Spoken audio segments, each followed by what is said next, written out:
I will always look for an excuse to journal, and I've recently got back into reading after some time where I just couldn't concentrate and reading was just really too much effort for me. I found the love for it again. So what better way of accompanying my new hobby by setting up a reading journal? Inconveniently, I've decided that reading is my thing in April. So the reading journal starts from April onwards. Whenever I've tried it before, I've ended up doing a quarterly reading journal because I just didn't read enough each month to make a monthly setup worthwhile. But this year I've started to get back into reading more than one book a month. So hopefully I'll have plenty to put in each month's setup.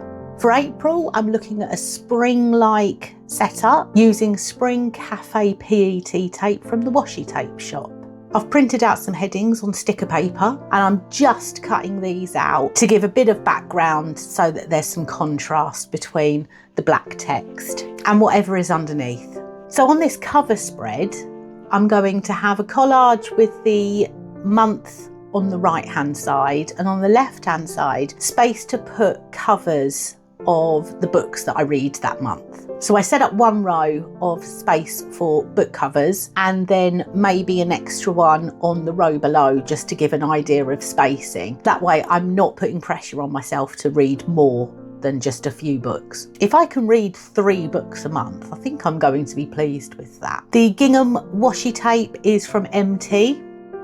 The pink and white, I think it's a Sakura tape, that's from Amazon, I think. And then there's some origami papers, some torn out pages from books, and some printed out icons and star ratings from Etsy. I do actually have a star stamp that I prefer to use because it's a better size. And these stickers, although they're good, they're printed on quite glossy paper and it doesn't always accept pen very well.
So as I've said, I've set up one row of space for book covers and then one more on the row below just to give an idea of how much space I want to leave in between rows.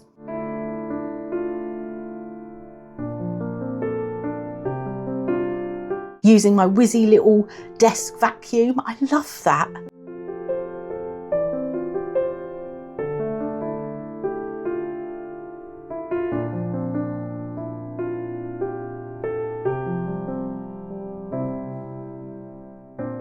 and then onto a stats page. So obviously a reading journal doesn't take up as many spreads as a normal bullet journal monthly setup would. I just have a cover page, space for the books that I read that month, and then a stats page with a calendar so I can record how long it took me to read a book, on what days I finished a book, and then the stats page. I'm not sure what stats I want to capture in my reading journal. I'll be using Storygraph for those, but I'm thinking initially I will want to look at the format, whether it was a physical book, an ebook, an audio book, the genre, so I can get an idea of my favourite genres and what ones I'm reading each month, and then maybe fiction, non-fiction, if that doesn't count the same as genre. I think in my head genre was just about fiction. And then I've got space for my top rated book that month, my average rating, how many hours I listened to audiobooks, how many pages I read of either physical or ebooks.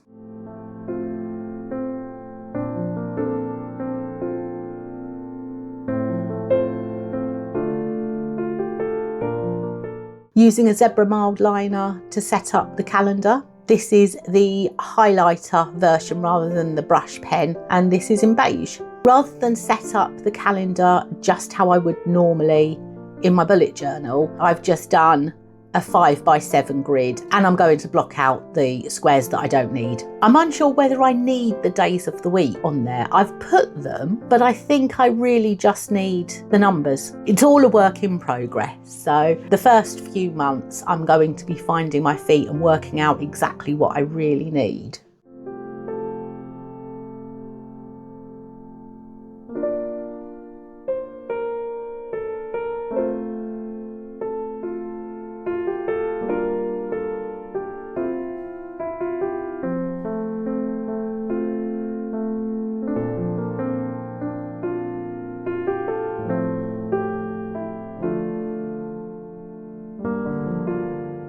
I'm finding the glue tape I've got tears some of the more delicate pieces of paper and other ephemera. So I'm moving over to a PVA glue stick that I've got. It's just like a squeezy pen.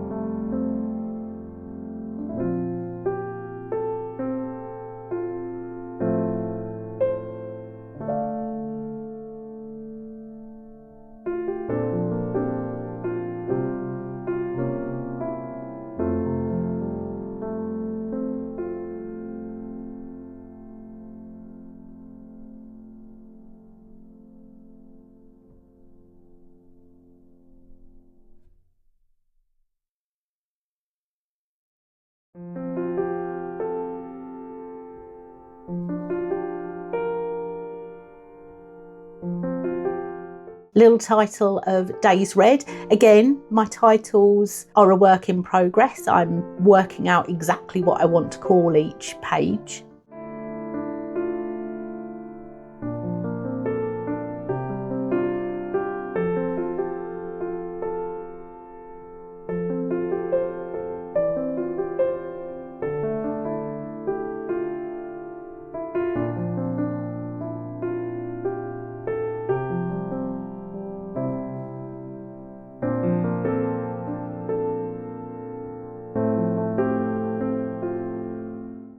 I've already worked out some of the books that I want to read this month, but again, I don't want to put too much pressure on me, giving myself a TBR list that I need to get through when I might not feel like that particular book. Just because I felt like it in March doesn't mean I'll feel like it in April. One of the ones I know I will be reading though is A Good Girl's Guide to Murder, because I want to be able to watch the TV show and I don't want to watch that until I've read the book. I think that's probably the right way of doing it. Space for a book cover for my top rated book of the month. I've made some circles for pie charts for the other stats.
haven't printed out all the headings I need yet. I hadn't quite decided on what they were going to be. So when I print out the book covers to update the journal, I will print them out then and add them.